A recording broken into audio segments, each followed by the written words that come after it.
Hey there, it's Saturday, January 18th. We're on the Steamboat Natchez.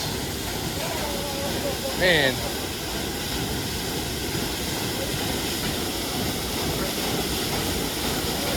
that's a lot of power right there.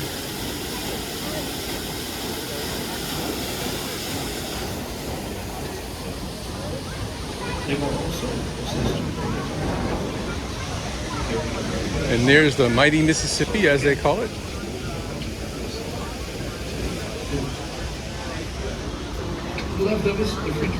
And there's the mighty Missis.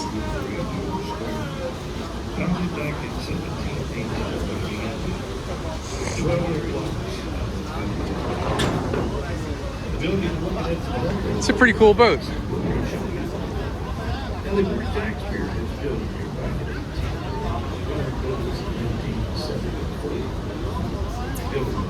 I don't think this is steam. This must be diesel powered, dressed up to look like a steam.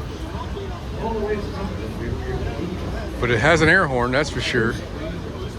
They just blew that thing a minute ago. It just rattled my bones.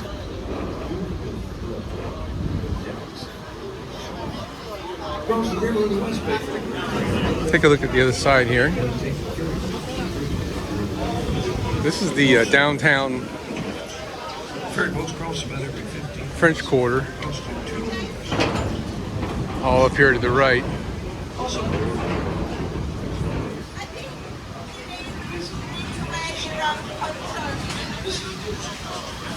There's the downtown area. So we were down in here the other day, right about there, and walked that way. I think that's Bourbon Street right there, or close to it anyway.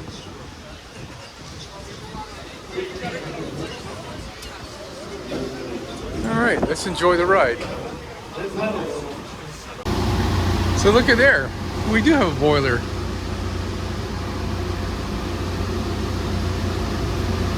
I think there's diesel engines on here too, though.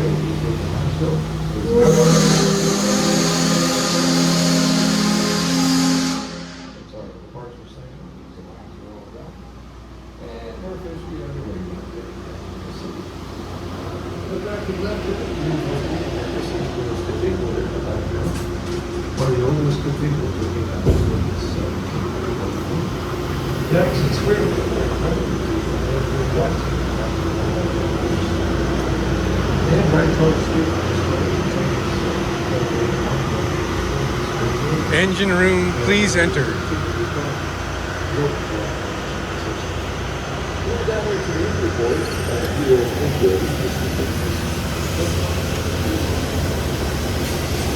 Check it out.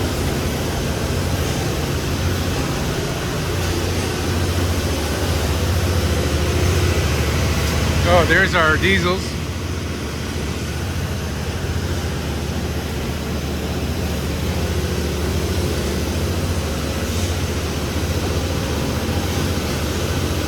Wow.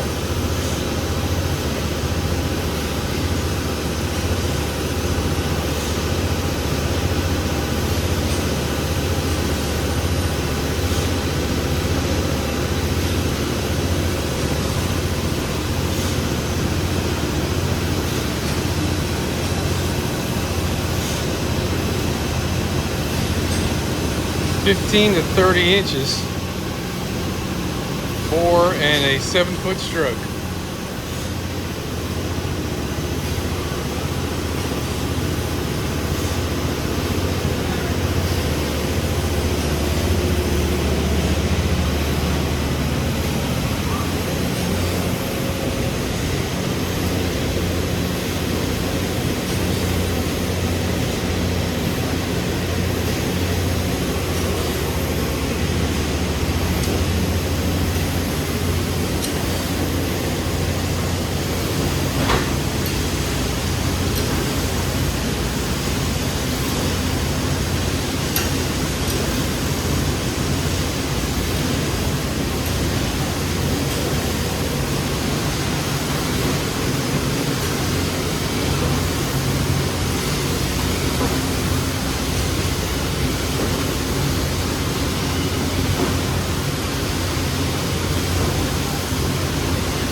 pretty cool.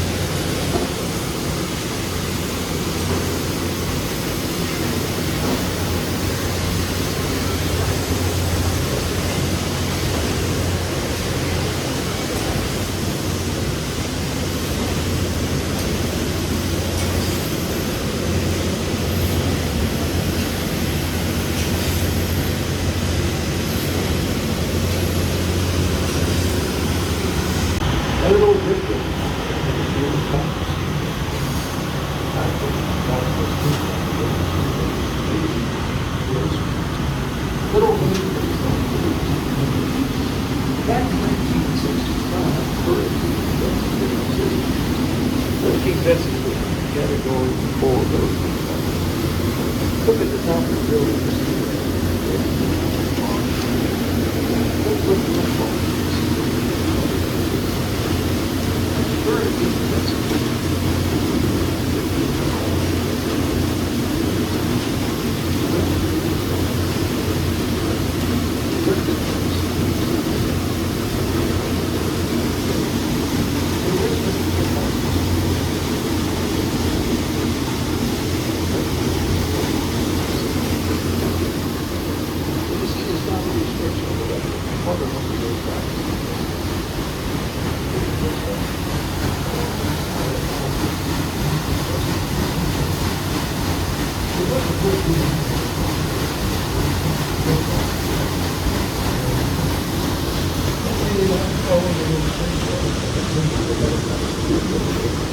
When it will wrap over the track, they go in and out of the road.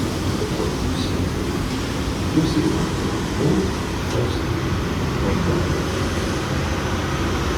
We're cruising down there, but we're going to get the building.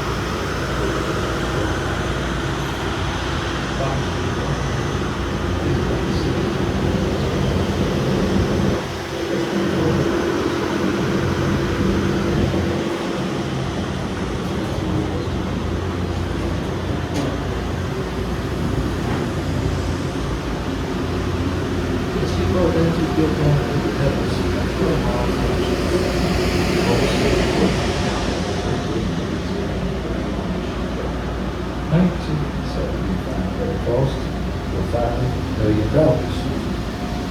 Steamer Natchez is all steel two-wheels. She's 285 feet long, 46 feet wide, and she has a draft of almost 6 feet. She's flat bottom. That's all we need to float the Natchez from 6 feet above. The Steamboat Natchez is 1,384 gross tons.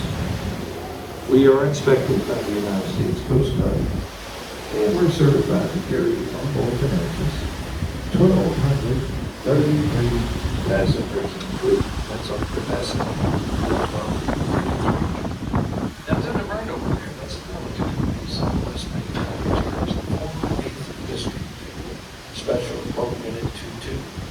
It's now called the Federal City of Louisiana. Today, we have all branches of our military.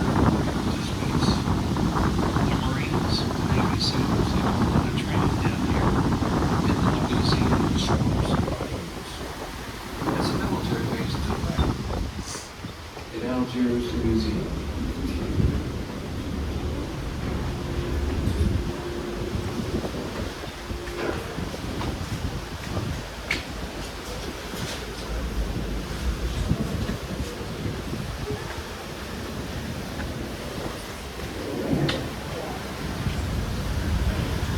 Down on the left here, this big red ship. On the street, the Cape Knox. This is a military supply ship. It's part of the Ready Reserve Fleet.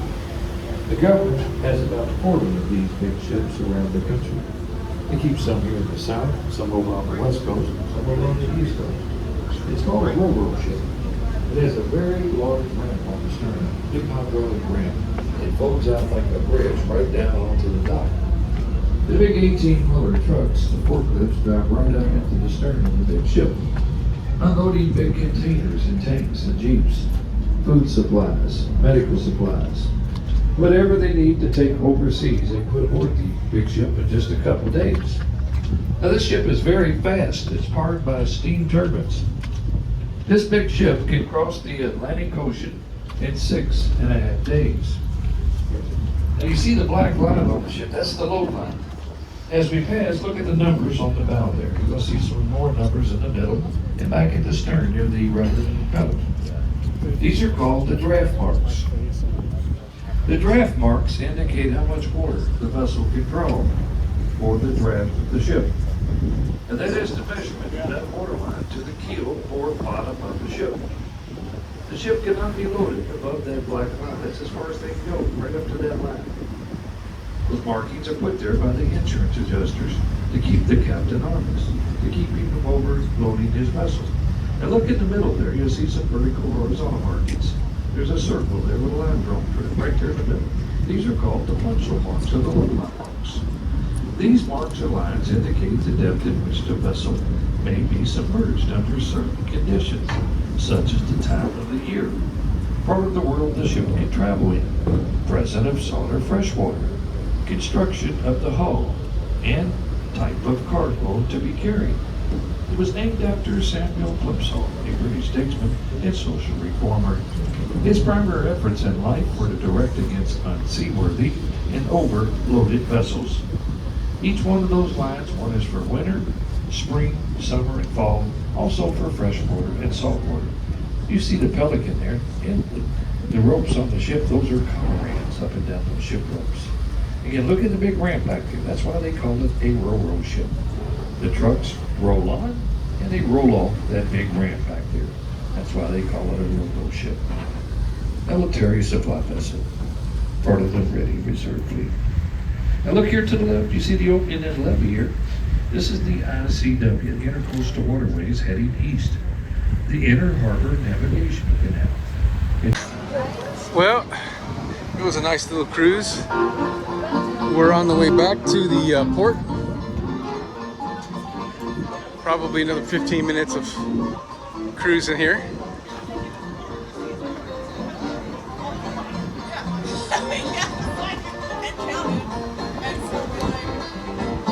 And we're headed to the bottom deck so we can make a mad dash.